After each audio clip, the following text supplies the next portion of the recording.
Welcome, Big Ten fans. This is Big Ten TED Live.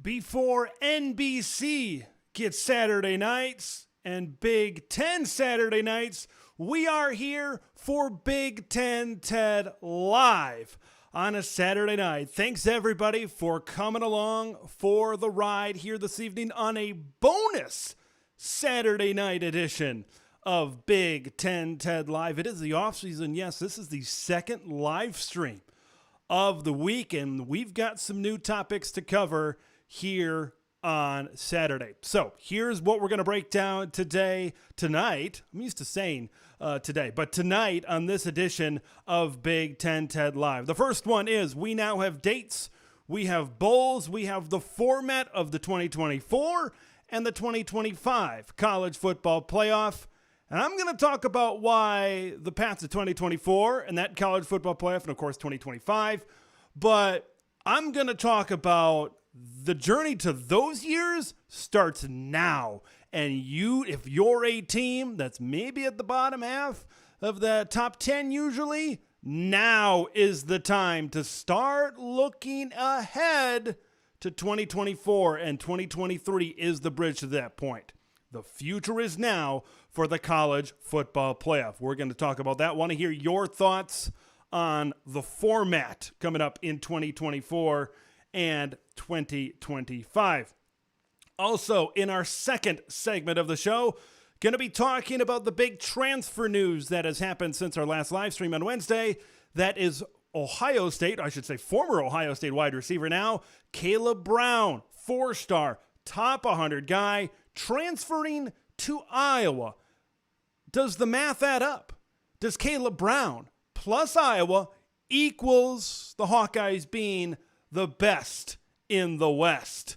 We're going to get to that. In between those segments, going to take some time to read your chats, answer some phone calls as well. You can be involved in the show here tonight. Leave a chat, leave a super chat, and also want to hear your thoughts via the Big Ten TED Hotline, 715-600-2150. Going to do the college football playoff segment. Going to talk back and forth. Going to do the Iowa Kaleb Brown segment, talk back and forth. If you want to bring up something that is not in the itinerary tonight, you can definitely do that here on Big Ten TED Live, where from LA to Piscataway, it's all Big Ten all year long. Now, beginning of the show, I mentioned talking about how Big Ten TED Live has taken the Saturday night stage maybe before NBC takes over. In just 17 Saturdays, we now know who matchup number one is going to be on Big Ten Saturday night, announced during the NBC's coverage of the Kentucky Derby. And then later on Twitter, Penn State, Happy Valley, they are going to be excited as they host West Virginia Saturday, September 2nd, live on NBC, streaming on Peacock. Noah Eagle, Todd Blackledge, Catherine Tappan, and the whole crew are going to be there under the lights at Beaver Stadium. Does it get better than that? To kick off the coverage of NBC and the Big Ten. Love to see that Power 5 versus Power 5 matchup to start the season. But that is 17 Saturdays away from right now. I'm excited for this matchup. I'm excited for Penn State and West Virginia. This will be, actually, I should say, the first really big stage for Drew Allar as quarterback of the Penn State Nittany Lions. Excited to see what more NBC games. We got a select number of CBS games thrown in there as well before the Big Ten really takes over in 2024 with CBS. So, man, it's fun to see. Now, as we're getting closer, these announcements are being made, which games are going to be on which networks. It's fun to see, before last year, the TV deal was announced, and now we're seeing matchups. We're seeing official announcements. Gets you ready, gets you pumped up for September. 17 Saturdays away. So, as I said before, we're going to talk about the future of the college football playoff. We're going to talk about Kaleb Brown to Iowa as well.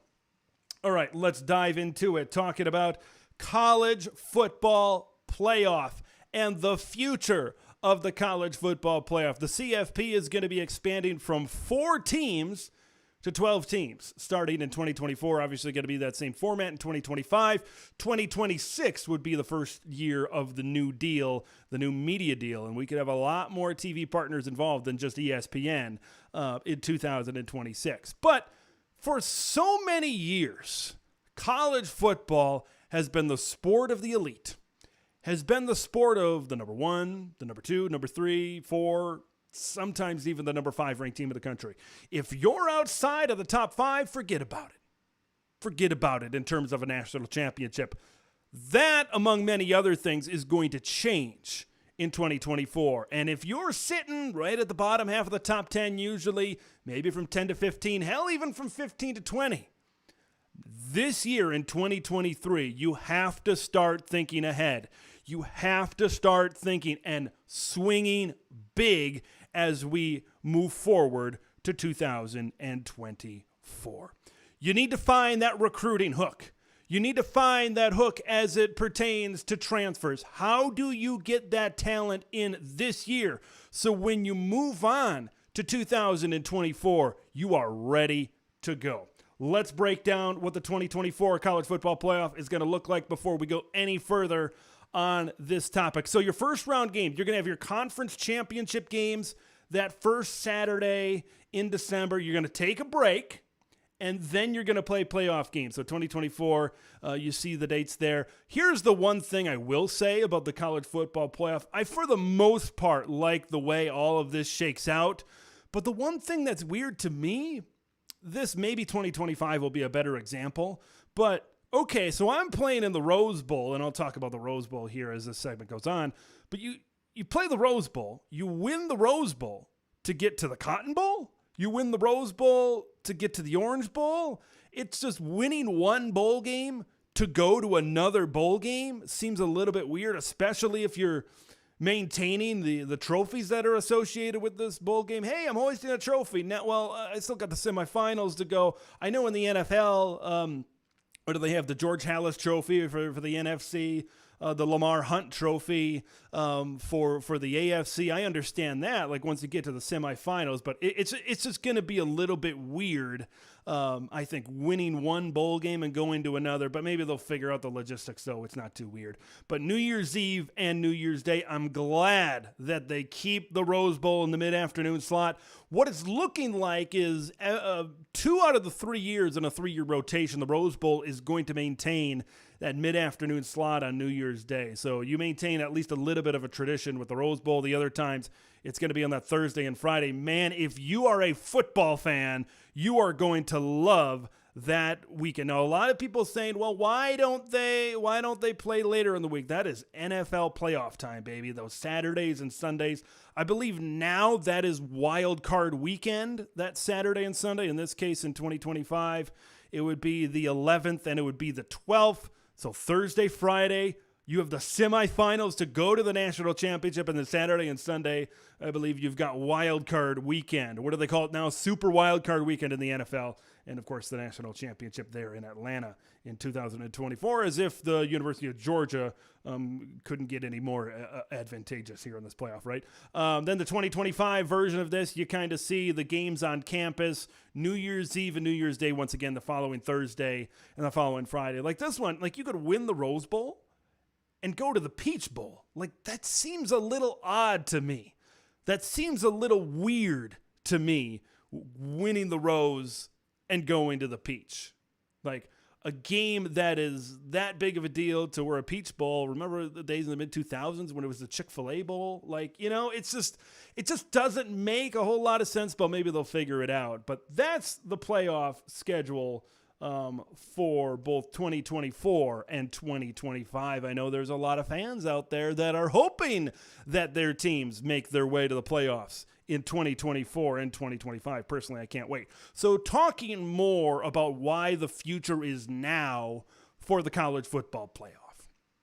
Okay, because there are a couple of examples that I want to provide throughout this, that teams that have maybe been on the back end of that top 10, teams that have been, kind of knocking at the door, now have the ammo to go into recruiting, now have the ammo to go into the transfer portal. Hey, come here, come here. Yes, I know we're not Ohio State, we're not Bama, we're not Georgia, but now with an expanded playoff, you have the opportunity to be on a star player to possibly lead a team to a championship.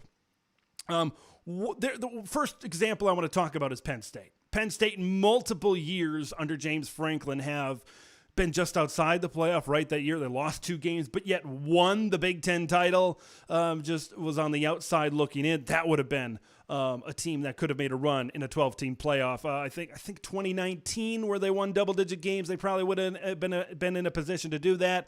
And then, of course, you look at last season, where they were as good. They got a lot better as the year went on. Penn State is one of those programs, I think, right now that can really, their recruiting's been great, but they can really take a jump from maybe a great program to maybe an elite program, and they need to start preparing for 2024. They don't need me to tell them, though. James Franklin's already been doing it. When I've been talking about Penn State, I've been talking about this team as the team of 2024, when Drew Allar is a true junior, when Katron Allen and Nick Singleton are also true juniors, when Abdul Carter is a true junior. Would Kalen King, I think, be a true junior, possibly at that point as well? This is a team that is stacked up on talent, especially at the skill positions. I believe this last recruiting class, they went more for the trenches and the interior as well. Penn State is one of those teams that is clearly building their way towards 2024. It could even be 2023 where Penn State could make a big breakthrough. Here's another one I want to talk about, as long as we're talking about the Big Ten. UCLA. The Bruins just went out and got the top quarterback in their class. This last class, Dante Moore, flipped him from Oregon to UCLA. Dante Moore is a true freshman on campus. Now, does UCLA have a shot to get to the playoff? No, probably not.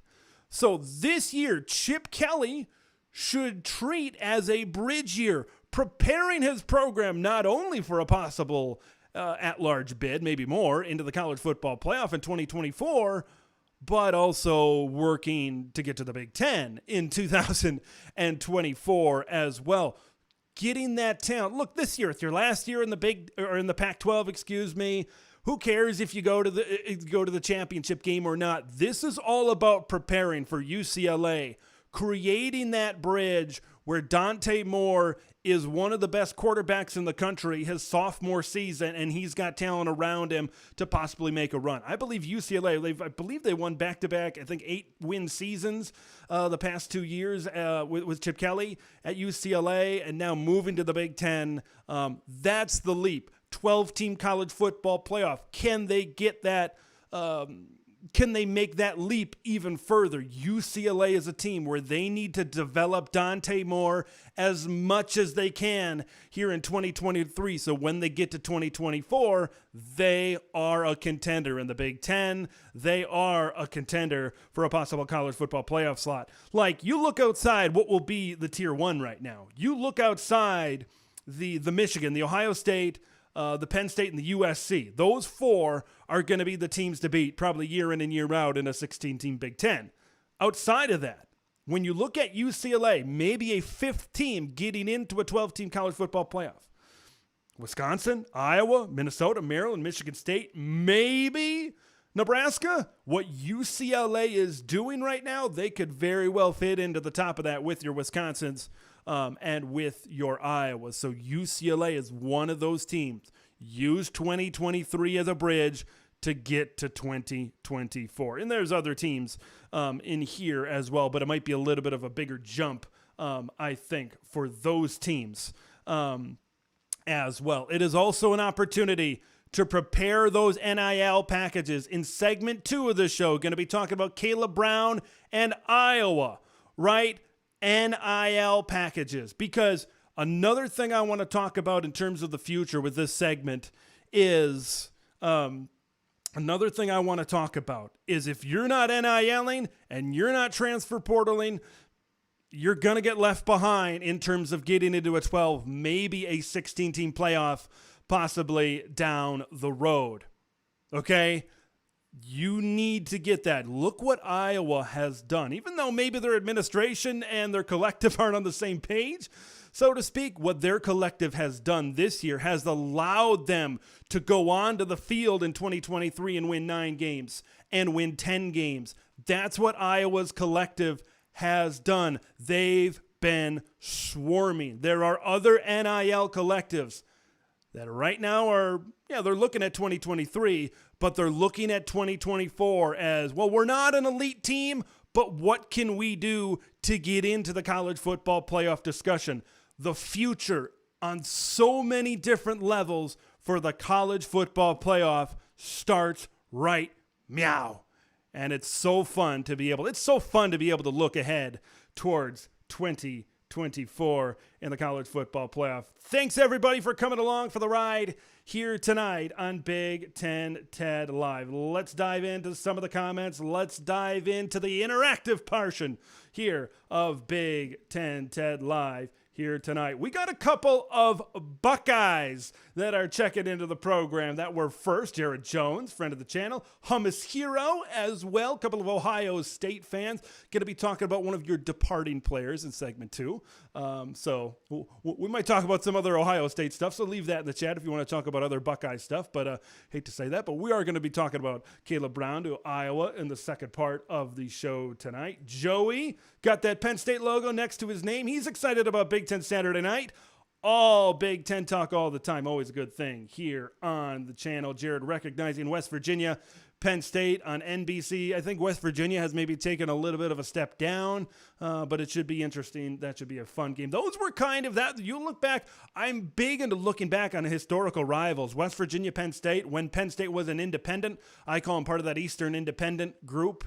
Notre Dame, Miami, Florida State, they were independents, back before they joined conferences, the ACC and the Big East, respectively, at the time in the early 90s. West Virginia and Penn State was a game that was played very, very often throughout there. Let's see, more comments here today. Hummus Hero getting everybody ready for segment 2. If Iowa can get good play calling, they should be proficient offensively this coming season. I'm going to be talking about bad luck Brian Ferentz in segment 2. You bet your bottom dollar on that one, because that and the offensive line, but Brian Ferentz, now you got the talent. Now you got the horses. You can't have the excuses that you had last year. Keegan Johnson was hurt, not great quarterback, and Petrus. Now you got the guys. Now the pressure's on you, Mr. Brian Ferentz. Jared also thinks Iowa could be scary with an actual offense because we know that they have one of the best, if not the best defense in the Big Ten Conference. Hummus Hero talking about Ohio State Notre Dame. We know Ohio State Notre Dame will be an NBC game because they own the rights to all Notre Dame home games. Does that mean there's a double header? I put out a video weeks ago predicting all of the Fox, CBS, and NBC games. I had a double header. I forgot what the primetime game was. I'd be willing to see if NBC and the Big Ten could maybe work out a deal, and Notre Dame or whatever could work out a deal where that would be the Big Ten Saturday night game, even though it is in South Bend as well. That's going to be one of the best games of September. Ohio State, Notre Dame, right? Notre Dame with Sam Hartman coming in, and this is a team that, after taking a few bumps on the chin early last season, this is a Notre Dame team that a lot of people are talking possible playoff berth for them. Ohio State, big game. We're going to find out what kind of team Ohio State is. Kyle McCord, we're going to find out just how big of a quarterback or just how big of a leader he could be for that. Going to be a heck of a contest. That's the one that I'm probably looking forward to the most out of all of these games kind of early in September. There's some Big Ten games towards the end of September that are very intriguing, but man, Ohio State, Notre Dame doesn't get much bigger than that. A lot of TV talk as well here in the first part of the live chat here tonight. HD 90 Dog checking in, just so I'm understanding this correctly. Total of 12 teams, top 4 getting buys. Kylie's talking about the college football playoff format. It is the top 4 conference champions. So the top 4 conference champions, how they're ranked, they get the buys. So Notre Dame ain't never going to get a first round bye unless they join a league. They'd have to join the ACC before 2036 unless they got a really good lawyer. So right here and right now, yeah. Top 4 conference champions receive your buys. So Alabama and Georgia will never both receive buys.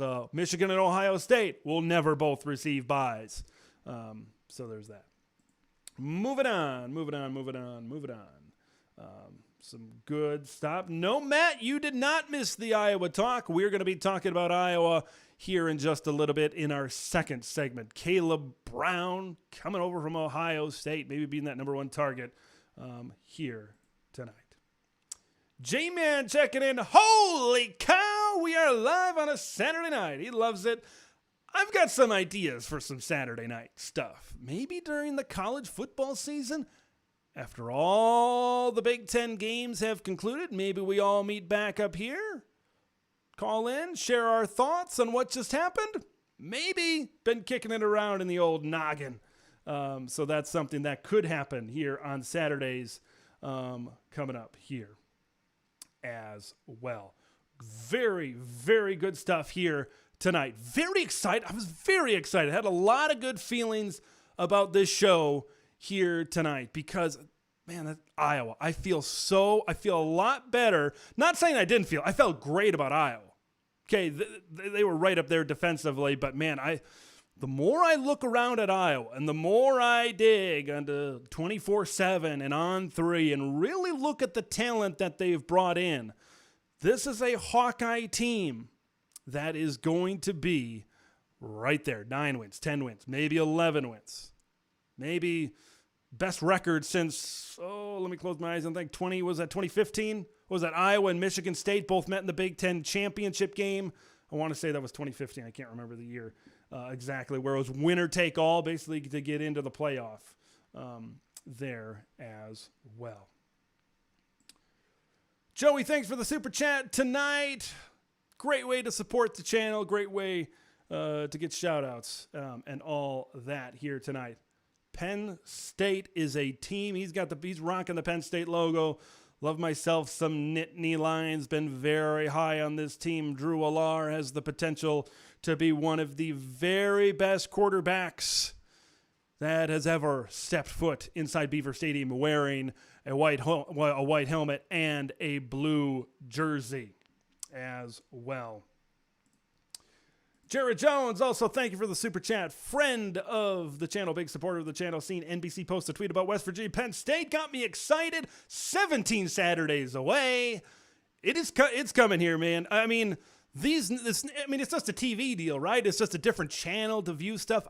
Some people might view it that way, but I saw a teaser video for Big Ten Saturday night, and it had the vibe of the Carrie Underwood opening video. It had the vibe of branding, big time football. In the fall, and maybe beyond the fall, there is no better show on television than Sunday Night Football. You know, CBS, yeah, I know they've been doing a great job with the SEC in the mid-afternoon time slot.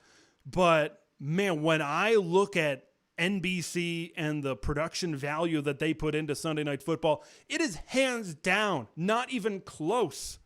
It goes from number 1 to number 3, right?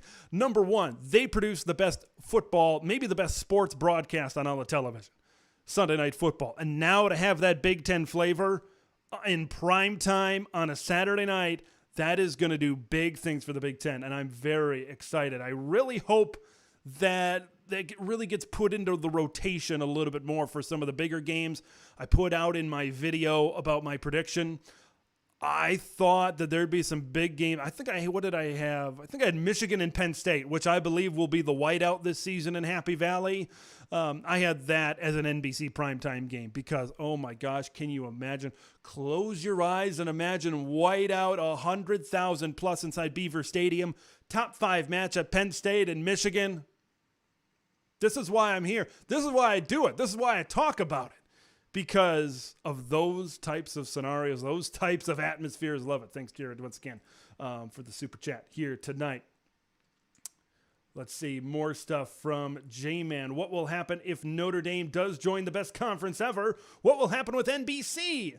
Well, here's the thing with NBC, and there are people that know a lot more than me, a.k.a. our buddy Greg Flughar over at College Football's Peak around the corner.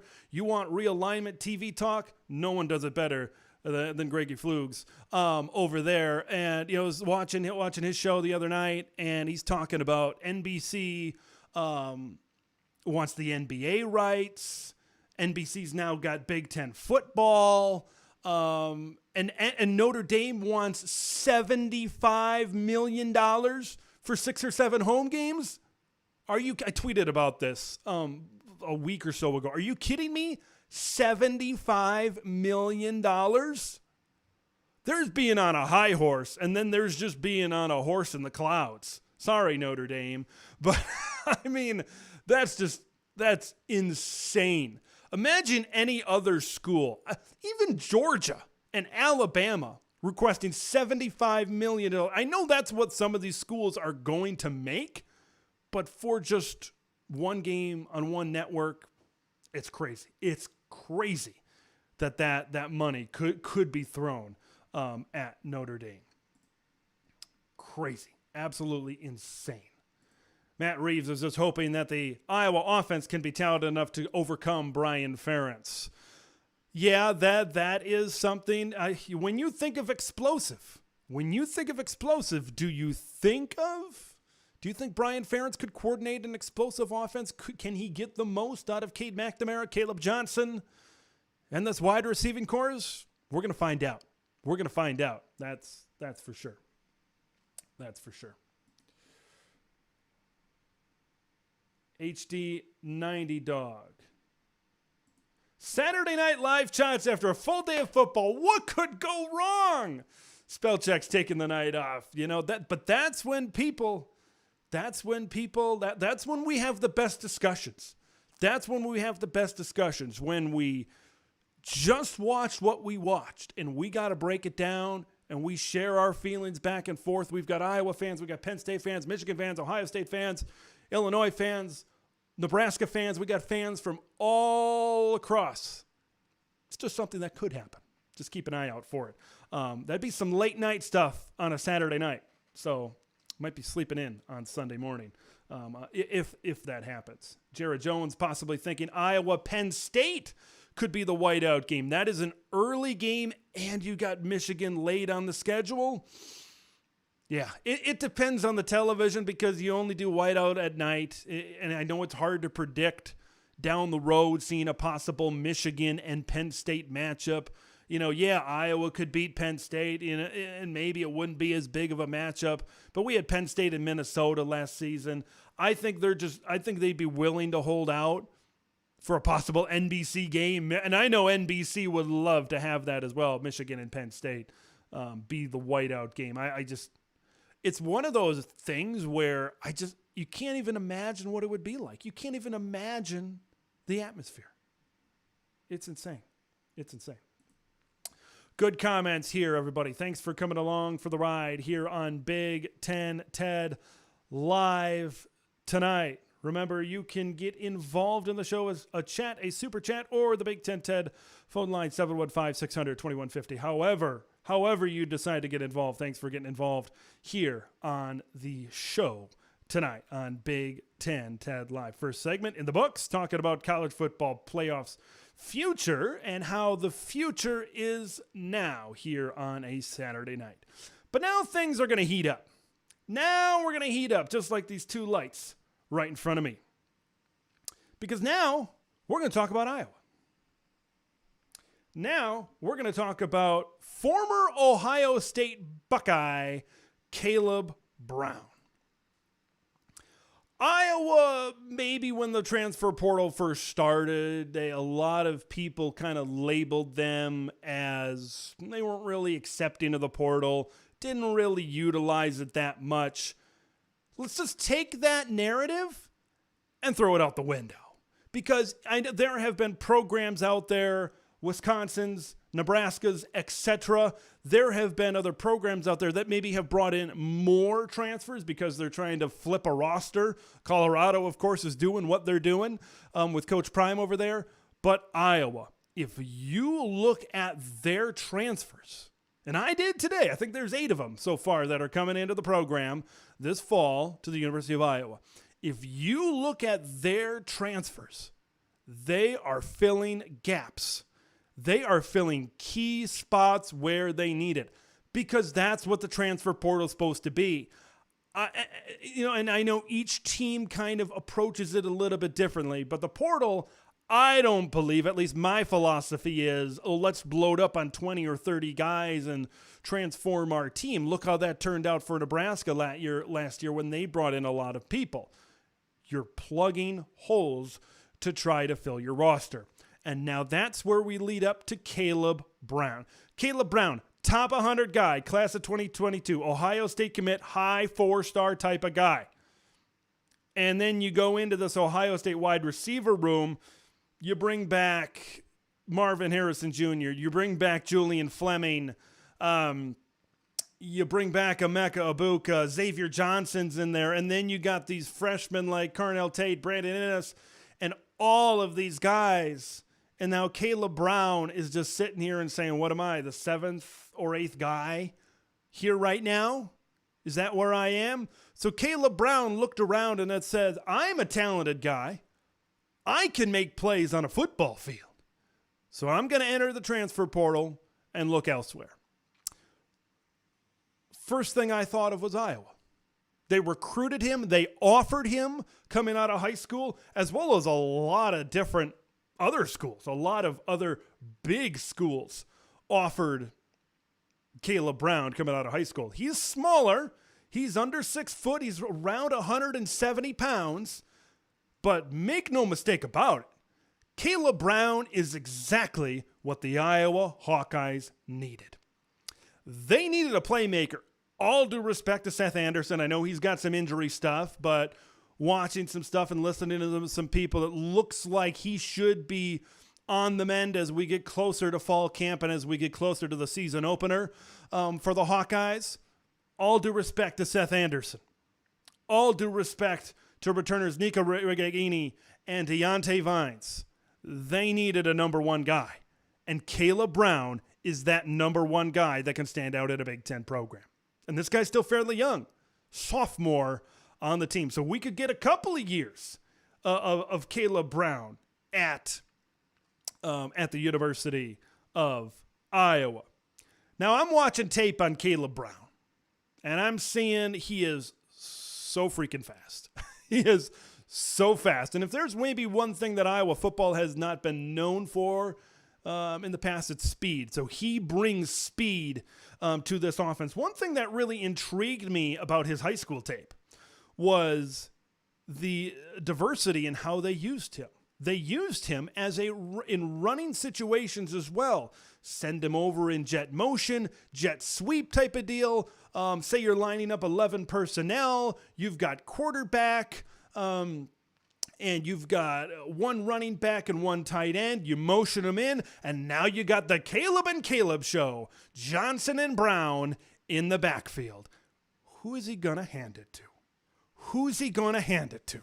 I think that's the big question in that type of situation. You can use Kaleb Brown in a variety of different ways. You can use Kaleb Brown all over the football field. One thing that popped in my mind, and they're not totally the same. I think one thing that popped into my mind, one player from the past that popped into my mind was Percy Harvin. Remember when he was out of Florida in the mid to late 2000s? A lot of times they would use him in the run game. They'd motion him into the backfield, hand it to him. I know they'd run option. I've never seen, I know the Florida offense very different than what the Iowa offense was. We're talking about spread option versus more traditional pro style type of stuff. But when I look at Kaleb Brown, I look at a guy that can do it in many different ways, and he can keep the defense off balance and mixing him up with different motion stuff, I think could be beneficial for the Iowa Hawkeyes. So I've established here, right here and right now, that Kaleb Brown is the guy, and he's going to take Iowa that step further. You look at their schedule. I see 9, I see 10, maybe even more wins on the schedule for the Iowa Hawkeyes. You combine that with what they've already done in the portal, what they've done, and they've done more, I think, than people realize. Okay? They've done more than people realize. I'll get to that here maybe a little bit later in the show. I'm going to keep it Kaleb Brown focused for now. But I see his talent, and I see Iowa's offense. And I can't help but think of bad luck Brian Ferentz. I teased this early in the show, and now I'm going to talk about it.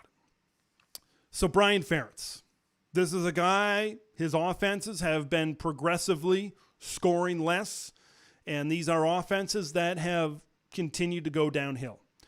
Now you give Brian Ferentz a quarterback that has won a Big Ten title. You got a guy in Cade McNamara that's a leader, that's a competitor. Okay, you got Cade McNamara. You bring in Eric All to have a good 1-2 punch at tight end. All right. You bring in Seth Anderson. You bring in Kaleb Brown. And now you've got a pretty good wide receiver room. Caleb Johnson is a running back that will burst onto the scene. You've went to the transfer portal. You grabbed 2 pretty solid offensive linemen. The pressure is now on Brian Ferentz.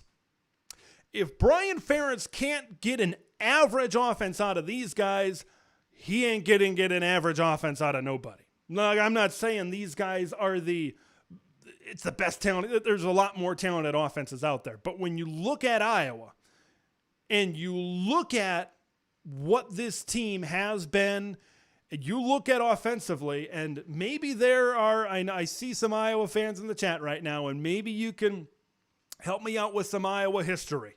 I know there was, I think 2019, they played a bowl game where they put up a ton of points against USC. That was possibly the Nate Stanley year. I know you go back to the mid-2000s when you look at Drew Tate when he was quarterback of that team. Obviously, you pinpoint back to 2002 with Brad Banks when he was quarterback. They've had some good offenses. This Iowa offense has the potential. I'm not saying they'll get there.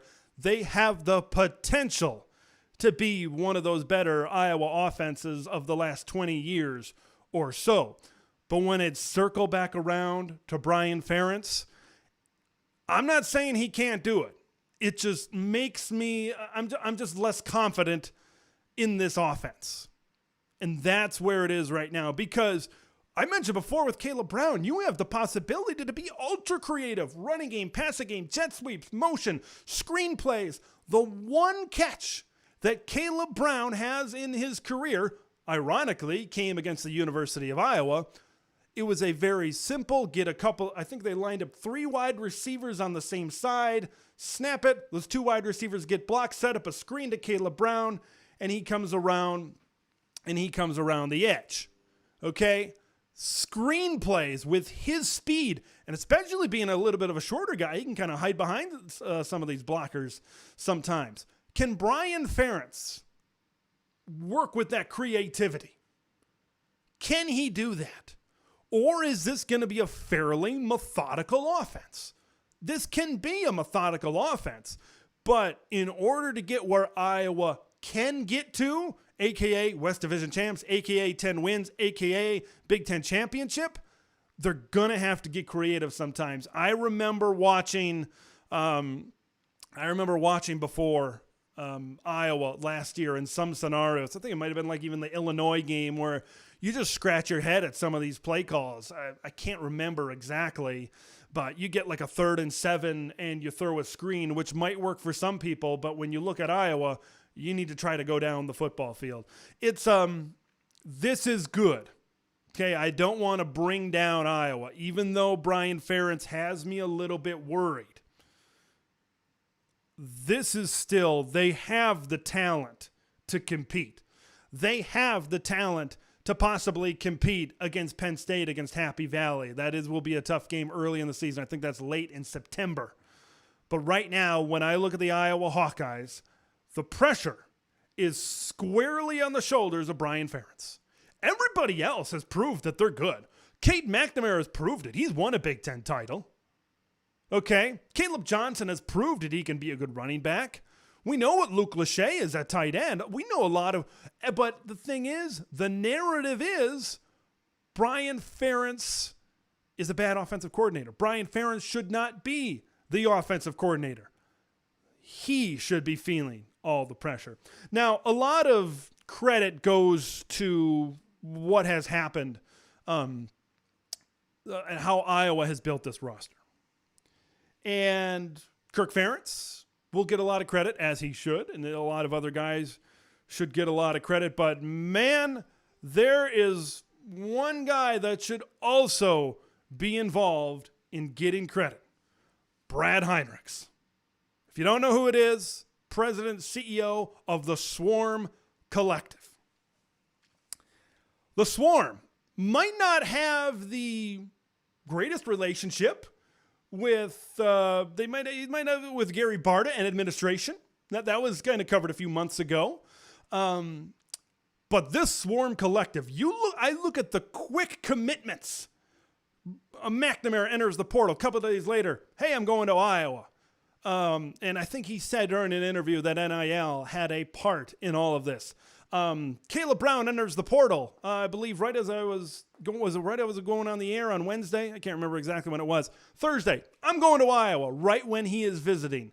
The NIL collectives, the NIL deals, Kaleb Brown, most likely, Cade McNamara.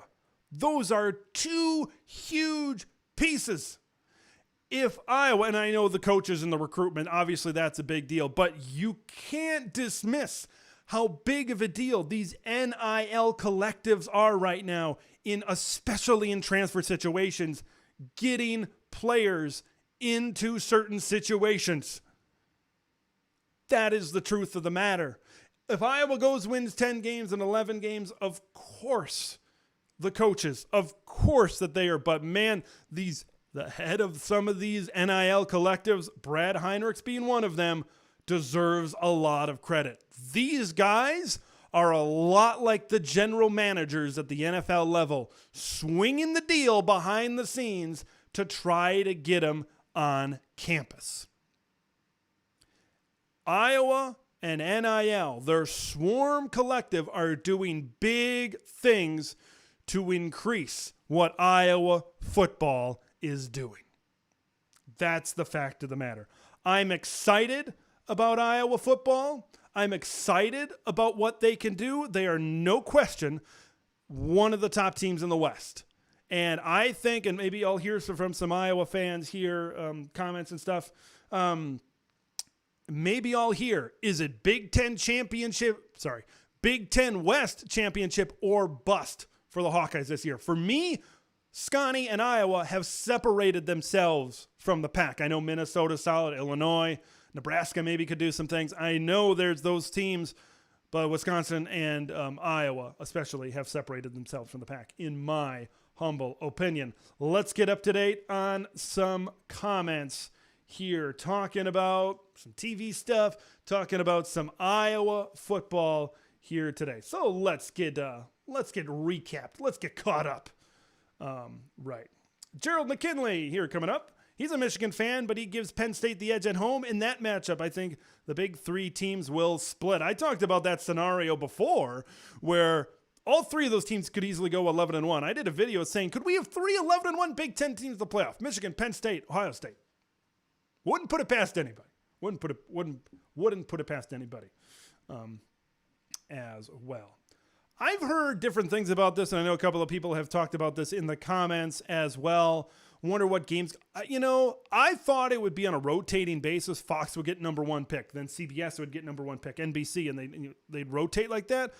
But then I think I read an article the other day where Fox always gets number 1. So we're just going to have to wait and see. I think is the answer to that question.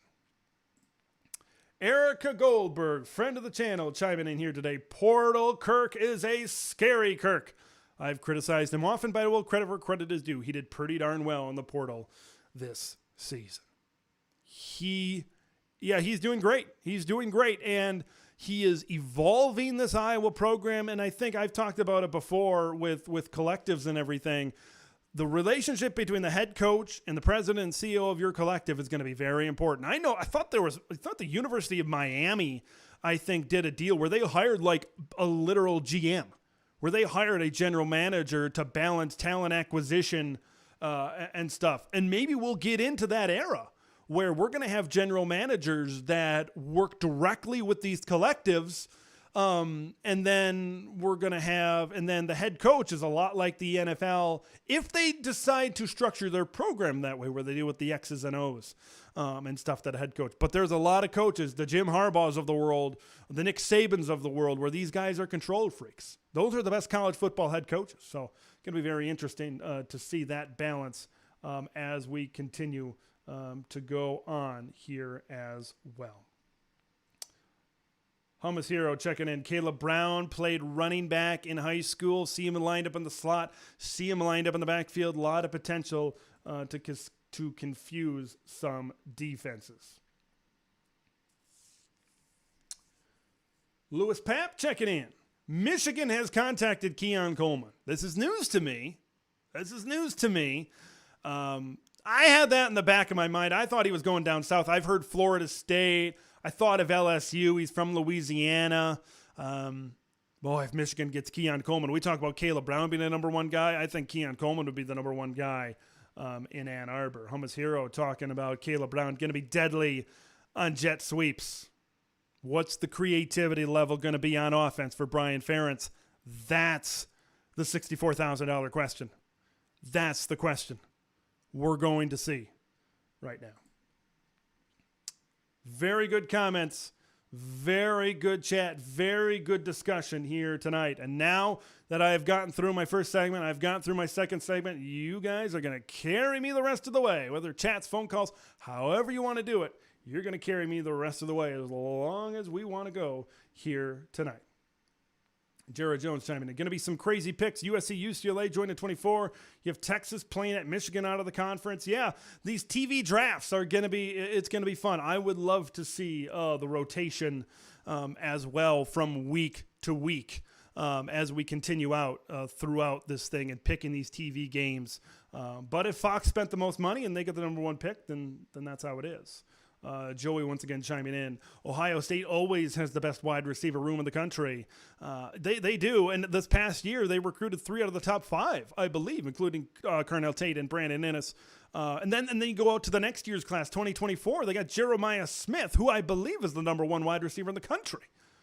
Like, it's just one of those schools. Like, you look at Lincoln Riley. He's able to get the best quarterback in the country. You got Malachi Nelson. Same class as Dante Moore coming to USC. He was in the running for Dylan Raiola. It appears he's been crystal balled to Georgia.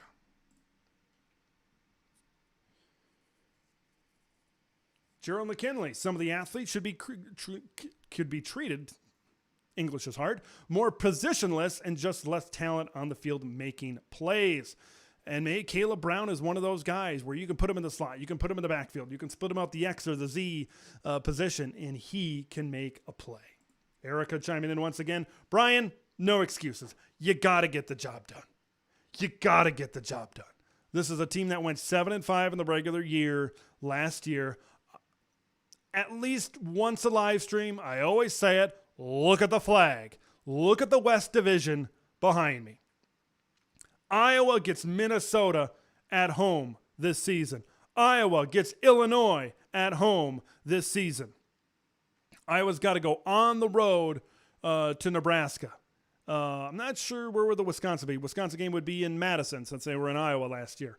And obviously that's going to be a tough game in the middle of the season. But this is an Iowa team that has all the makings of 10-2 and making it back to Indianapolis like they did a few years back. More comments here. The Gerald. Is too much blame being put on Brian. It's not like Kirk has never been super explosive. The thing that bugs me most about Brian Ferentz, and you can make a list, is just sometimes at these press conferences, what would be the benefit? I think what we talked about when a reporter asked him last year talking about starting Alex Padilla. It's just it's a little bit of the smug nature that kind of gets to me. There was a press conference recently. I can't remember the comment, but it was kind of posted on social media and all of that. And it was just one of those, facepalm emoji type of comments as well from Brian Ferentz. It's just, it's tough sometimes. That's kind of the nature of things. I think he understands that there's pressure on him as well. When we talk about some of the more talented Iowa offenses in history, of course, you got to talk about Chuck Long, but that was all the way back in the Hayden Fry era. I believe Kirk Ferentz was hired, was that 99 or 2000 sometime, and if Hayden Fry, talking about Hayden Fry, it's crazy how Iowa, what they've had from going from Hayden Fry to Kirk Ferentz. Going from that to that, amazing the transition and amazing the longevity of success that Iowa has had as head coach. Brian has not been good, yes, but there have been years our offense has been okay. Watching the bowl game against USC, I referenced that. That was a Holiday Bowl, I believe. The offense looked very competent, and we had different offensive options and a good offensive line. A good offensive line has been key. You look at Tristan Wirfs, what was that? Tyler Linderbaum, I think his name was, the center that came out a few years back. This is an Iowa team. They had obviously they had the opportunity to grab Caden Proctor, couldn't get it done. But this is a team that has developed offensive linemen, young O-line, experienced O-line, brought in 2 transfers offensive line that could provide depth. We'll see if they start. But I believe this is a offensive line. I think it's Logan Jones at center. Should be pretty good as well. So this is an offensive line that should be really, really good. All right, I maybe not really, really good, but it should be pretty good, and it has some depth to it as well. Matt Reeves coming in with some knowledge. Apparently the highest Brian's offense was ranked, 88th? Yeah, it hasn't been great. This has not been, but you ask a lot of Iowa fans, and right now you look at after last year, they would love 88th in the country. They would love 88th in the country. Love 88th. Erica chiming in. The weird thing about Brian is that he has little bits of play calling. That's good. Moments of optimism. I think he was already offensive coordinator when he beat OSU and Michigan a few years ago. I want to say 2018. I don't know why that year sticks into my head, but I want to say 2018 was his first year. That's what I want to say. The year he was promoted as well. Yeah, 2018, 2019, I think had some solid offenses there. J-Man, not confident with Brian Ferentz's play calling as well there. Yeah, it seems Erica kind of chimed in, our resident Hawkeye fan here on the channel. It's been a lot of back and forth. Oh, that looks good. Well, that doesn't look good. Inconsistency in play calling. Inconsistency. Thank you, Erica, for the super chat. Thank you for your support of the channel. Cade needs to deviate from calls just like Stanley did from time to time. You need to put a lot of faith into what Cade McNamara is doing at quarterback. Out of all the guys that are brought in at Iowa, I have faith. At first, I'm like, well, Cade was protected by a really good offensive line. He didn't get pressured a lot. He did protect the football. But the more I look at Cade, I believe this is a guy that is extremely motivated. He has to be extremely motivated right now. And you got, considering what he's gone through that season where he won a Big Ten title at Michigan, you've got to put some confidence in Cade McNamara as well.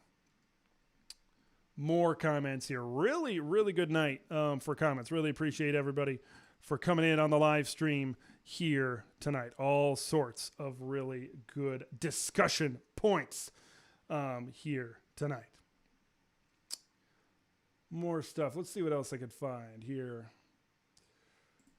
If Iowa has a competent offense, they can go toe-to-toe with Michigan. Playing them last year, we kept their dynamic offense under 30 points. It would be close, but we have the better defense and special teams.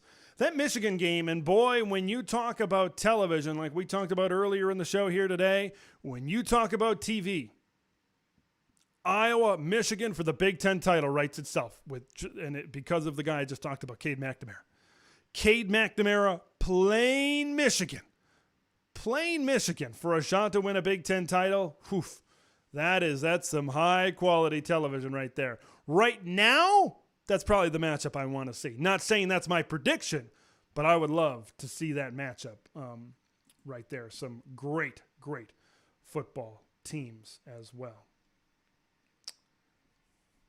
More comments. Erica talking about Brad, the head of the Swarm Collective, really done a lot to further Iowa football. More from our resident Hawkeye fan. Big time championship or bust. Big Ten championship game or bust for the Iowa Hawkeyes, because they have they've laid all the groundwork to get to this point. What can they do? Hummus Hero now thinks Iowa is the favorite to probably, I assume, represent the West in the Big Ten championship game. Iowa and Wisconsin are certainly up there. Talking about a lot of these non-conference games. Matt Reeves maybe clarifying something. Fox always gets first pick. CBS and NBC will rotate second and third. That might kind of make more sense to what I've talked about here before. With that. So that maybe changes things a little bit. Maybe the week Michigan and Penn State has it, that would be the number one game that week. So maybe that does flex. I'd have to go back and see what Iowa and Penn State is that week. Maybe that would make Iowa and Penn State the possible whiteout game. So I see some chats here. I see some big time non-conference games here coming up for the Big Ten. As well. Kind of going back, Eric, I assume you're talking about here about the GM idea that I brought up a little bit ago. Gary freaking Barta. This is the guy that, wasn't he the head of the playoff committee? That seems like a long time ago, since all this stuff has kind of come out about what's happened within under his watch in the athletic department, so to speak. And hasn't been great, but hopefully he and Brad, and hopefully they can mesh together. But they're doing great. Like, Caitlin Clark is probably going to take a pay cut when she goes to the WNBA. And NIL has a lot, obviously NIL has all to deal with that. So Iowa's still doing things NIL-wise and Swarm Collective-wise. It's just, could they be doing a little bit more with the help of the administration? Yeah, probably. Eric also talking about Keon Coleman to Iowa. Whew. You pair him with Kaleb Brown. Oh, boy. Now, what are we talking now? 11 wins? 12 wins? Wow. This Keon Coleman recruitment, if he stays in the Big Ten, he is going to be, I thought he was going to be one of the top wide receivers in this conference at Michigan State. Now you pair him in a better offense. Okay, I talked about Michigan before. Maybe Iowa. Yeah, Iowa's considered now a better offensive option than Michigan State. So it's what it sounds like is happening. Cade McNamara, it sounds like, is recruiting a lot of these guys, and he's extremely motivated to prove that he can get a Big Ten championship at Iowa. More here from everybody. And I see some people talking about A.J. Henning. I've been hearing a lot of A.J. Henning at Northwestern chatter as well. And right now, you got Kaleb Brown. Swing for the fences, baby. Try to get yourself a Keon Coleman. Like, your wide receiver room right now is pretty good. Obviously, you don't want to rest on your laurels, so to speak. You want to go out there and try to get as many good players as you can. But, man, because right now you look at Kaleb Brown, you look at Seth Anderson, Nico Regaini, you look at Deontay Vines. That's a pretty good group. Now, it can be a better group, but that's a pretty good group right now. See more stuff. maybe a no-go on Henning, on A.J. Henning right now. Out there, it's who knows if they need him right now. Who knows? Word on the street is Northwestern. Word on the street, he could be heading back to his home state. We've got a Badger fan in the house, ladies and gentlemen. Badgers will have their best offense since 2011. I was in the house for 2 games that year at Camp Randall. I was in the house for the Nebraska's first Big Ten game ever. Yeah, this is not saying much as well. In 2011 was a great offense. That was the Russell Wilson year at Wisconsin.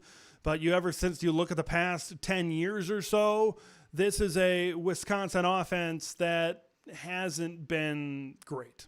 So saying they'll have the best offense since 2011, I agree with that, and that will probably be the case. But the bar hasn't exactly been set ultra high by the Wisconsin Badgers, but they're going to be right there, I think, challenging. When we talk about challenging Iowa, that's going to be the team. I think Wisconsin and Iowa have separated themselves at the top of the Big Ten West. Let's see more talk here. You and me both. Football is all I care about. I'll kind of give a little bit of inside background information here on the channel. I tried to do basketball. I tried to. I'm not a huge hoops guy. I'm not a huge fan of other sports. I used to be a bigger college basketball fan back in the day, but it's very difficult with my schedule. I work a lot of nights, Tuesdays, Thursdays, weeks, so it's hard to keep up with basketball. This is Big Ten football all year long here on this channel, right here and right now. Jeremy Nork checking in. How are we doing divisions once UCLA and UCLA? Well, they're going to probably get rid of divisions. They're going to see ya. No divisions. Top 2 teams play in the conference championship game. 3-6-6 though. You got 3 permanent opponents.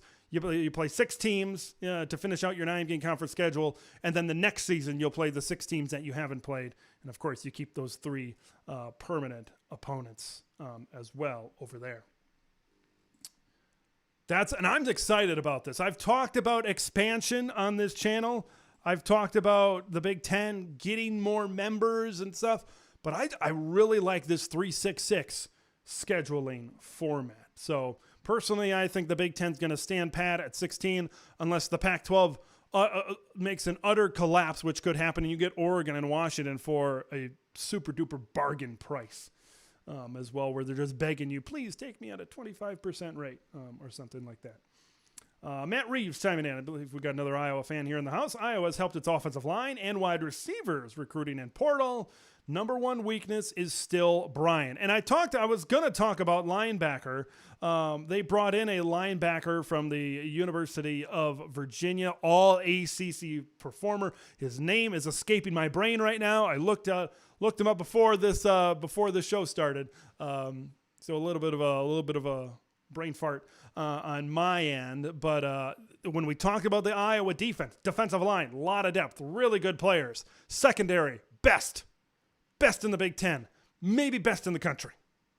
Linebackers, right? Getting they lost Justin Jacobs to the portal, but I think linebacker they'll be fine. With the transfers and everything that they've done so far here. Jared Jones, curious to see about Wisconsin. I think they could be sneaky good. Fickle's a stud. It's them or Iowa for the West. I'll agree with you on that last point. I guess I'll agree with you on all these points. I guess here. I'm curious to see Wisconsin this year. I think they could be sneaky good. Are they sneaking up on people? I think that's kind of part of what we're talking about there in your comment. I'm not sure if they're sneaking up on people. Maybe that's why they laid an egg in the spring game, so maybe people would be not so high on them, so to speak, and kind of get them off the radar a little bit. But a lot of people have kind of, including myself, have kind of been hyping them up as one of the teams to get back and challenge for the West Division. I really like Wisconsin. But you got a Wisconsin, when you look at a potential Iowa-Wisconsin matchup, you look at You look at a possible contrast of styles of what Wisconsin could look like and what Iowa could look like as well. More stuff here. Jared Jones, does the conference championship game ever hurt its teams playing that extra game with the expanded playoff? Yeah, that's, remember when the Big Ten was at 11 teams and, you know, there was this conference because the SEC had a championship since the early 90s.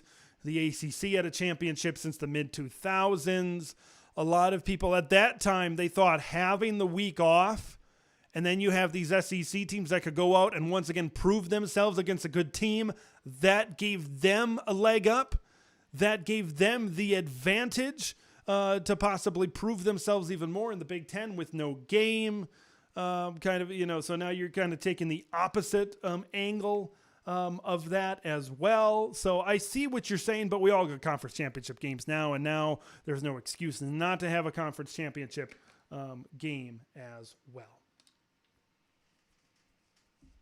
I'm excited in this new era for the Big Ten championship game, and I know there's, of course, out there's been a lot of Big Ten West slander, but I'm excited to see big-time matchups in the Big Ten championship game. I think that's maybe one area where maybe the Big Ten was maybe down a little bit is because some years, I'm not saying every year, this year being one of them, like you have Purdue, when you look at the Big Ten, Purdue might have been the 5th or 6th best team in the Big Ten. That's just off the top of my head.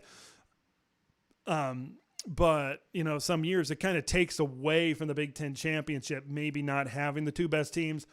And now you've got another opportunity. I can't wait until we get to a 12-team playoff. And now you've got teams fighting, like the SEC and the Big Ten especially. You're going to have teams fighting, scratching, clawing to get to that bye week. Because remember, it's conference champions only getting that bye week. That's going to be interesting. That's going to make these conference championship games be that much of a bigger deal. When you have USC playing Ohio State for the championship, one of them gets a bye, and one of them has got to play the extra game next week. That's going to be that.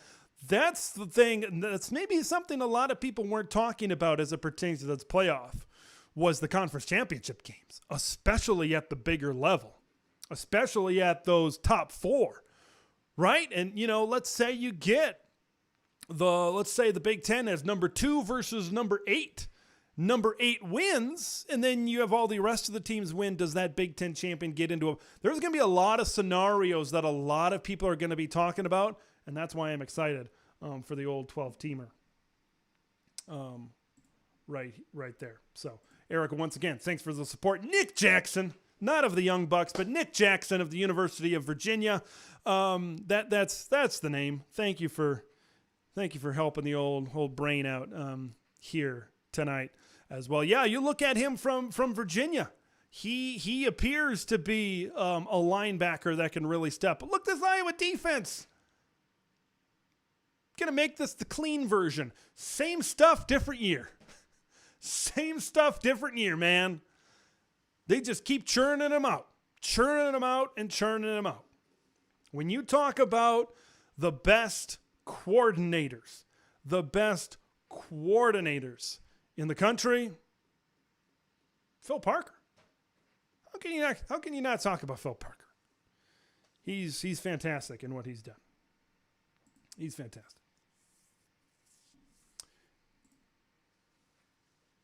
Badger and Bournemouth fan says, I think they will get rid of a regular season game against the G5 teams. Now, scheduling is going to be interesting. We schedule so far in advance now. Strength of schedule is still regular season. A lot of people thought, well, you expand the playoff, you dilute the regular season. And it might be true to a certain extent. But these non-conference games, a lot of the battle is going to be getting into the top 4, getting a bye. All these conference champions are going to be getting a bye. I'm not worried about the Big Ten and the SEC. I'm not really worried about that. Most years, it would have to be a big-time upset because remember now, with no divisions and the top 2 teams playing in the conference championship, Ohio State, Penn State, Michigan, USC, and then even if you have somebody else come into that fold, you're going to have 2 really good teams in the Big Ten, in the SEC, get into the championship game and get into that 4-team bye. Scheduling, do they have as much incentive to schedule a Power 5 team out of conference? It depends. I think there's more incentive from the ACC, the Pac-12, and the Big 12 because they want that strength of schedule to get into the bye area to get in. Because remember, you've got 4 spots for 6 conference champions. So 2 are going to be left out. Most years it's going to be the G5. So who's going to be that P5 team that's going to be left out of the byes? Possibility of 17 games now if you play in the conference championship with the 12-team playoff. 17 games. I mentioned that during my college football segment. Or did I? Oh, maybe I didn't mention that. It was in my notes. If I didn't mention it, I'll mention it again. Strength and conditioning is going to be a big thing. We're used to playing 12-game regular season, then maybe a 13th and 14th for teams that don't make the conference championship game. Now we could be playing 13, 14, 15, 16, 17 games. I think there was a Clemson player that said after a 15th game, he's like, I would literally die if I had to play a 16th game. Now teams might have to play a 17th game. That would be if they're in the conference championship game and they don't get that first round bye. So strength and conditioning is going to have to be a big emphasis once we head towards the college football playoff. Don't we all want to see Southern teams here for those first round playoff games? That's going to be an advantage for the Big Ten. Can the Big Ten get those higher seeds? Because you see a Penn State hosting a Ole Miss. You see a Penn State even Penn State hosting Bama. You get, I saw, what was it, a couple of years ago, Penn State played Michigan State in the snow the last week in November. And now you're looking at this up here, and Alabama has to come in. Georgia, Ole Miss, I mentioned those Southern teams before. You got to come in. What if, God forbid, teams in the South, Wisconsin and Minnesota in late December? Your boy knows all about that. It ain't warm in Minnesota in November. Or Wisconsin. I've lived in both for a significant amount of time. Born and raised in Wisconsin, now I've lived in Minnesota here for about 6 or 7 years. So that's the big thing with those on-campus games provide. And that's the advantage for Big Ten teams. Gerald's thinking they're going to be debating automatic qualifiers for 26 and beyond, guessing just the 4. So here's what I think. There's going to be more games, more money to be made if we go from 12 to 16 in 2026. That's what I believe. And it kind of puts everybody on a level playing field, although some conferences still might fight to keep those bye games to resist that extra game, so to speak. But when there's more money on the line that first weekend, that could maybe twist some arms and send things in a different direction, so to speak. So when I look at this, I think my personal belief, I think it's going to be 16 teams because now you're going to have more. It's going to be ESPN. Fox might join into the fold. My prediction as of right now, Fox and ESPN split the playoff in 2026. We go 16 and we go 8 plus 8. Come on, let's get crazy. Let's get 2 more. Let's get Cinderellas into this thing. And so that would mean 8 out of the 10 conference champions across FBS get into the playoffs. So you get some of these Cinderella type of opportunities. Let's make it even crazier and say first round games all hosted at conference championship sites. Kind of like they do in the NFL where all the division winners get home games. Let's get wild. Let's get wild, baby. I'm here for it. I love college. I love traditional college football, but this new playoffs thing, it really gets me excited. The only thing I worry about player safety. I worry about jumping from just adding 2 more games right off the top, possibly. Some of these teams that are used to playing a regular season and a playoff, they might be playing like 3 or 4 more games. That's the one thing I worry about. There are also NIL opportunities, I think, in the college football playoff, NIL bonuses. Those are all things that are going to be talked about, I'm sure, as well. More here. Very good chat. Very good discussion here tonight. Does it hurt teams having to play that many games? Well, everybody's kind of in the same boat. You play 12 regular season, conference championship. Maybe, Jared, you're referring to just playing in the conference championship hurt you as it pertains to the playoff because now you got to play that extra game. I hear that. I hear what you're saying there. Ladies and gentlemen, he has arrived. It's been a while, but Big Ten Johnny is here. He wants his boys down in Fort Worth, TCU, to the Big Ten. TCU. I don't know about that. But you never know. Maybe the Big Ten can get into Dallas, Fort Worth by picking up TCU. He's saying Big Ten, Texas on the BTT marquee. All right, more comments here. A lot of Iowa talk. Of course, Iowa has kind of held the headlines here the last couple of days, and rightfully so. They've done a great job getting things done. HD90 Dog. I realize Brian Ferentz is getting a ton of blame for the offensive woes. Not wrong. Deserved. Since Kirk Ferentz and the Iowa offense has been in present, Kirk has to open it up. Wow, I skipped over a lot of words there. But got to open it up.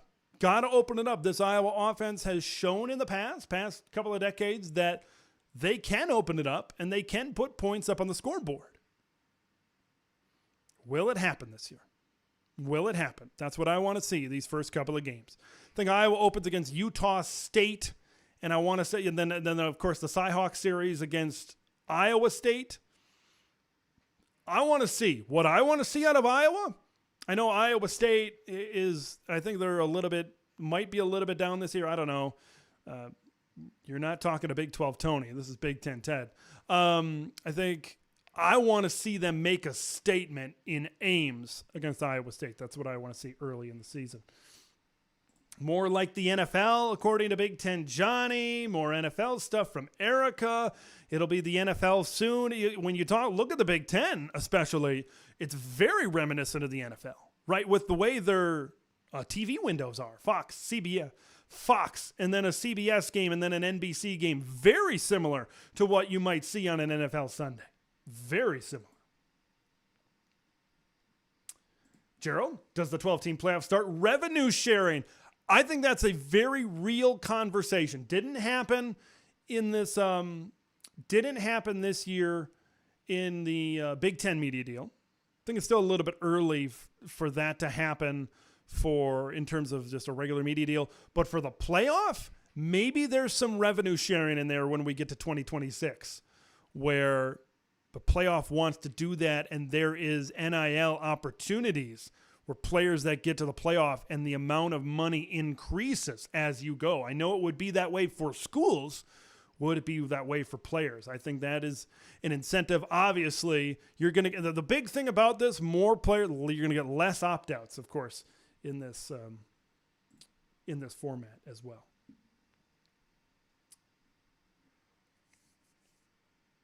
Some good comments here. Very much appreciate everybody for coming along for the ride here tonight. Here on the special Saturday night edition of Big Ten Ted Live. I've seen some stuff about maybe post-Kirk coaching. I've seen David Shaw, Bob Stoops, who's currently coaching the XFL.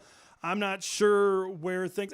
It seems like Bob Stoops wants to do like this XFL thing. You'll just have a handful of games in the spring. It's not the full-time commitment, and maybe his full-time commitment days, so to speak, are behind him. We'll see if that happens. I mean, we'll see if his days coaching college football are behind them. Matt Reeves thinks David Shaw would be a slam dunk hire, already proven head coach. Very Iowa type of guy. I'm sure he'd keep Phil Parker. David Shaw is that hard-nosed coach. David Shaw is a Big Ten head coach. David Shaw is a Big Ten guy. I could very well see David Shaw merging very well into the Big Ten Conference. No question about that.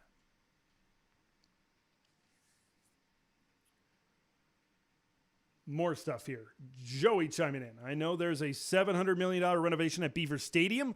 They're going to lose 5,000 seats, which that should still keep them over 100,000. Most Big Ten teams are going to need an upgrade. I did read an article about that to winterize their facilities for college football playoff games, or maybe people just need to be tougher. Maybe they just need to be tougher. I don't know. We'll see. But yeah, there is winterization at a lot of these northern facilities, a lot of these Big Ten facilities as well. Wisconsin, Camp Randall, talking about under the field heating as well. Kind of surprises me that maybe some of these stadiums aren't already like this. So that's a little bit surprising, I think, right now, to have things where they're at. That's just what I think. But of course, we're going to get more with this as well. What do you guys think about all the neutral site games? A lot of people, some people want a lot more home games. It would be more entertaining if there were home games, but of course you got to keep the bowls and the bowl partnership, the New Year's Six.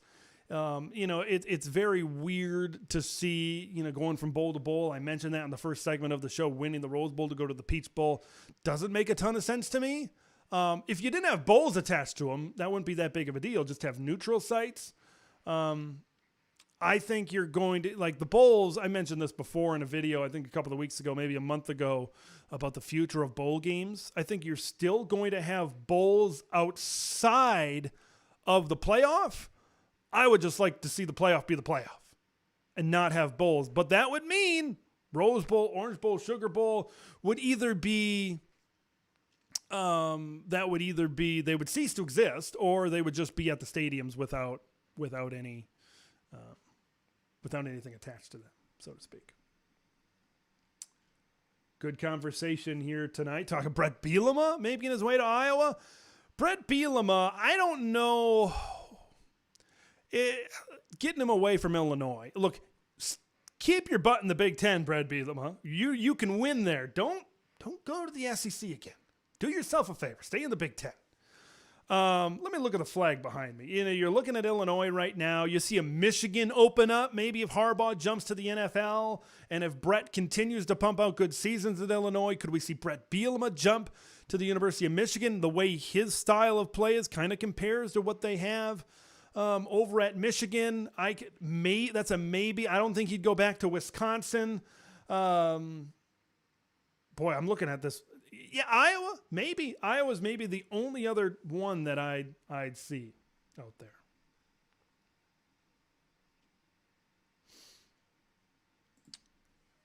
Another super chat from Erica. Who would you like for Iowa head coach after Kirk Ferentz leaves? I've talked about on this channel this offseason about what happens, what direction. I thought at the time Iowa needs to flip it. They need to modernize. But then again, you've got Jim Harbaugh bullying his way to 2 straight Big Ten titles. We talked about the names that we mentioned earlier in this show. David Shaw, good candidate. Brett Bielema, good candidate. I think those are all good candidates. I don't think you want to deviate too much from what you're doing. I don't think all of a sudden you're going to hire a coach that wants to spread it out, 4 and 5 wide receivers, and throw it 40 to 50 times a game. Although that's modernizing, although that might be something, I just don't see that happening at Iowa. Brett Bielema, I thought, was a good choice over there. I'd have to do a little bit more digging on that throughout other coaches in other conferences to see. But I like Bielema and I like David Shaw, the answers that were brought up here before. But they've got to figure something out, because you got to think in a 5 to 10 year span, Kirk Ferentz will retire at some point at Iowa, and Iowa has to build themselves up so when that does happen, They are a highly sought after job, and I believe they will be. But Iowa fans, I'm going to look you straight in the eye and say, you think Gary Barta is going to make the right choice? What kind of choice do you think Gary Barta is going to make? But Brett Bielema, David Shaw, very, very good choices to possibly the head coach. I want to see a hard-nosed, defensive, that type of coach. I don't really want to see that change from Iowa. We've seen in different places when you try to change the culture. Look what happened when Michigan hired Rich Rodriguez. Certain things work in certain places. Now, sometimes you can flip the playbook. We're going to find out this year at Wisconsin if flipping the playbook works. We're going to find out. I just don't think if it ain't broke, don't fix it. I think you want to kind of keep going in that trajectory at Iowa. Thank you, Erica, for the question and super chat. Big Ten Johnny, once again, having a round of playoffs at home will be really cool. I'm looking forward to that. Those are going to be some of the bigger games. Look, I don't think we're getting rid of these neutral site bowls in the quarterfinals and the semifinals and, of course, the championship. We're not getting an FCS deal where you got home games all the way to the championship. I just don't foresee that happening. The bowls are too big of a part. There's too much money involved with the corporate sponsors that are attached to all these bowl games. I just don't see them going away. But these first-round games, just like the NCAA basketball tournament, could be some of the most exciting of the football postseason. You are preaching here, and I did a video on this. Playing in late December is much different than playing around Thanksgiving in the North. That being said, the second last weekend of the season this year, Iowa played Minnesota, and here in Minnesota, and it was in single digits. So it can get cold, but it's kind of hit or miss sometimes in November up here. But once you get to December, folks, it gets cold. You get a lot of snow. There's a lot of elements. And that could be in favor of the Big Ten. You know, traveling down south to Alabama, there's no real weather advantage for if you go down to Tuscaloosa. You come up to Madison, you come up to Minneapolis, I'd throw Iowa City, I'd maybe throw Lincoln in there. Possibly as well. You know, there's a lot of elements when you come up here, and it's about time that teams play postseason games in the elements. Hummus Hero saying Gene Smith said Ohio State may potentially play their first round games in Lucas Oil Stadium.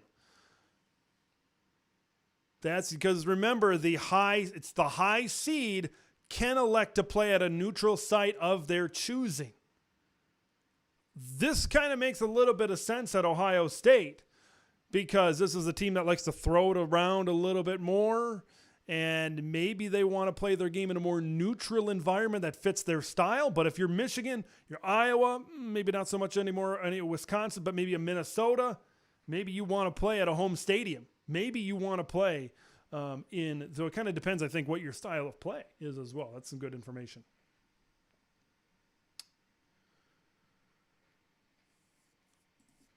Would David Shaw find it easier or harder to recruit at Iowa compared to Stanford? Stanford has ridiculous academic requirements. They are an Ivy League school on the West Coast. They are an Ivy League school playing Power 5 athletics. It is very difficult to recruit to Stanford, especially, I know you've got a big recruiting pool in California, but when you have USC and now UCLA is going to be in the Big Ten out there, I think it's tough to recruit if you're not one of those schools in Southern California. Iowa, I think you can recruit a certain type of player to Iowa. You can and there's good players that come out of the state. Not saying they come out all the time, but there are good players that come out of the state. And there's good players that you can get. You can go into neighboring states like in Illinois. You can go up to Minnesota. You can have a decent recruiting base around here. But you can recruit, especially on defense, a certain type of player to come, and you can be successful at Iowa. I'd probably say Iowa.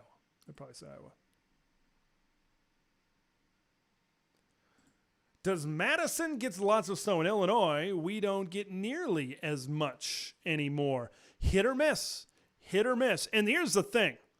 I'm up in the Twin Cities. I used to live down near Madison. Very different. It's about a 4-hour drive up 94 from Madison to Minneapolis. And it's very different.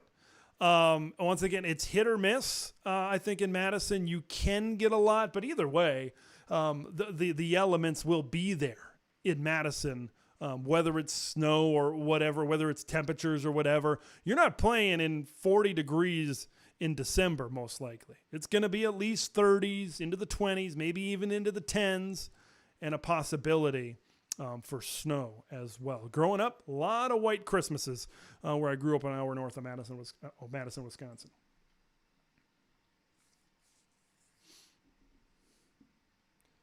Hummus Hero, maybe Matt Campbell to Iowa. I'll say this about Matt Campbell.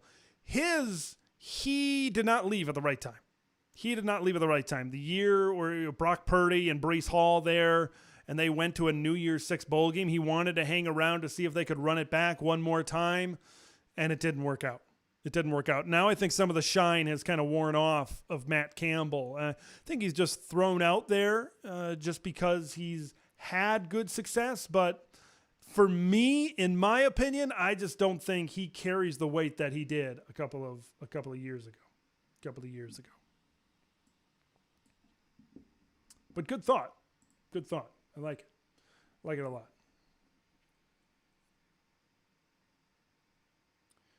a lot.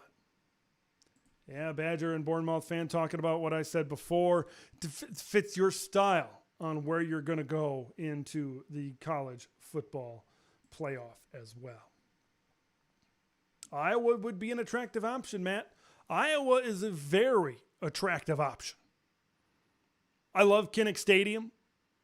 I love what they have to offer. I think athletics at Iowa is taking a big step forward in multiple different fronts.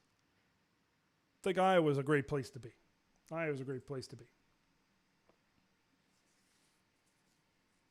Jared's talking about fan travel for 3 consecutive bowl sites. You go to a bowl, you come back home. The next week you go to a bowl, you come back home. What's going to happen with these?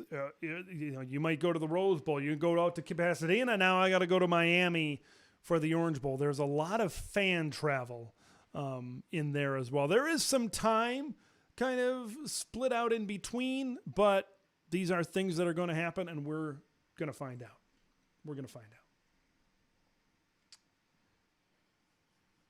Ohio State would want to play. Now Wisconsin might want to play at a neutral site. I'm very curious to see how that all unfolds. As we continue to go on right now. Badger and Bournemouth fan. If I was a Buckeye fan, I'd be furious if they moved the game. I will sit in the weather. Even the Badgers have a home game. Yeah, and it all depends on the weather forecast. Can you try to predict a Midwest weather forecast a week out? Good luck. Wait a couple of minutes. It'll change. Temperature will dip. Temperature will rise. A lot of different things can happen with a Midwest weather forecast. And also the availability, right? You're in the heart of the NFL season. You're in the heart of playoff season for the NFL. Availability is a big thing as well, because a lot of times you're on a whim saying, we need this because now we got a playoff game. Where obviously that's not set in stone ahead of time. So that's going to be a thing as well. Very good show here tonight. I'm going to be back on Wednesday night. Of course, if you are new, we're on a Saturday night. What's going on? Every Wednesday night here on the channel. Wednesday night, Big Ten TED Live. Talking all things Big Ten. I usually come in with a couple of topics that I want to talk about throughout the show, and then we take it to your chats, potential calls and stuff as well. So we get that. The interaction, I believe, is great. So we're talking Big Ten football every Wednesday night, an hour later than we did tonight. So that's 9 Eastern, 8 Central on Wednesdays for Big Ten TED Live. So upcoming this Wednesday, we're going to be talking some more stuff as well. We'll see if more news comes down the pike here in the Big Ten Conference. But very excited about what the future holds. And I'm very excited about what the future holds during the season for Big Ten TED Live as well. Potential for last year, I kind of did some streams on a Sunday. At the beginning of the show, I talked about a late Saturday night live stream as well. So maybe a Sunday when we've had time to take it all in.